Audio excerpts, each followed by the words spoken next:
乡亲啊，继续来看立法院这个会期延到今仔日是最后一天。外界是安尼风声放影，讲总统府行政院已经确定会伫个总预算通过了后，来启动内阁的改组。苏贞昌议长早起嘛再次来强调讲，会伫个立法院的会期结束了后，向大家来报告着改组的问题。也毋过国民党团的主张，要发现金6000块的特别条例，爱是优先来处理，才要来处理总预算案。嘛，因为安尼，互内阁改组的时间有来变数。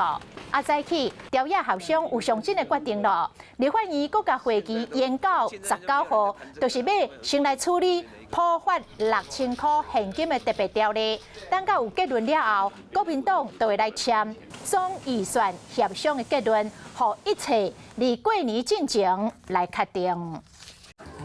华视新闻看起来，赶快订阅我们的华视新闻 YouTube 频道，欢迎按赞、订阅、开启小铃铛，最新最及时的资讯要提供给你。